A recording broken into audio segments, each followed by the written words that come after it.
مریم آج بہت خوش تھی کیونکہ اس کا بڑا بھائی ڈاکٹر قاسم کافی عرصے بعد ان کے گھر آیا تھا۔ وہ دونوں باتیں کرنے میں مصروف تھے کہ اتنے میں ڈور بیل ہوئی۔ مریم نے جلدی سے جا کر دروازہ کھولا تو ان کے سامنے ان کا 11 سالہ بیٹا حماد اور اس کے ساتھ ایک خاتون موجود تھی۔ خاتون نے حماد کو بازو سے پکڑ رکھا تھا۔ جی فرمائیے، مریم نے کچھ نہ سمجھنے والے انداز میں پوچھا۔ یہ تمہارا بیٹا ہے نا؟ یہ روز میرے گھر کے سامنے کرکٹ کھیلتا ہے اور کچھ نہ کچھ تو ضرور توڑتا ہے۔ کل اس نے گیند مار کر کھڑکی کا شیشہ توڑ دیا۔ جی میں معذرت چاہتی ہوں، آئندہ میرا بیٹا ایسا نہیں کرے گا، مریم نے خفیف لہجے میں کہا اور حماد کو لے کر اندر آ گئی۔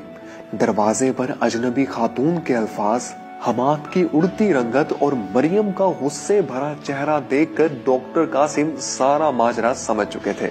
دیکھو مریم، حماد کو زیادہ زج مت کرنا، بچوں سے غلطیاں ہوتی رہتی ہیں، یہ ان کی غلطیوں کی ہی عمر ہے، اور جو انسان غلطیاں نہیں کرتا وہ سیکھتا بھی نہیں ہے، ڈاکٹر قاسم نے دھیمے لہجے میں کہا۔ مگر بھائی جان، حماد نے ہم سب کو بہت تنگ کر رکھا ہے، مجھے ہر وقت اس پر نظر رکھنی پڑتی ہے، کیونکہ اس کو اگر ویسے چھوڑ دیں تو ضرور کچھ نہ کچھ گڑبڑ کر دیتا ہے، مریم نے بے بسی سے کہا۔ دیکھو مریم، پہلی غلطی جو آپ کر رہے ہیں وہ حماد پر نظر رکھنا ہے۔ کسی بھی بچے پر نظر رکھنا اس کو احساس جرم میں مبتلا کر دیتا ہے، وہ اپنے ہر کام کو خلاف قانون سمجھنے لگتا ہے، یہ چیز بچے میں احساس کمتری پیدا کر دیتی ہے اور وہ نارمل زندگی سے کہیں دور چلا جاتا ہے۔ دوسری غلطی جو والدین بچوں کی تربیت کے لحاظ سے کرتے ہیں وہ ہے بچے کو فرشتہ بنانا۔ والدین کو خوش فہمی ہوتی ہے کہ ان کا بچہ اتنا اعلیٰ اور قابل ہو کہ بس فرشتہ نظر آئے، جبکہ یہ بات حقیقی معنوں میں بالکل غلط ہے۔ بچے کو فرشتہ نہیں انسان بنانا چاہیے، اور انسان ہی سے غلطیاں ہوتی ہیں۔ بچوں کی چھوٹی عمر کی غلطیاں ان کو ذہنی، سماجی اور معاشرتی سطح پر مضبوط بناتی ہیں، بشرطیہ کہ ان کی اچھی اصلاح کی جائے۔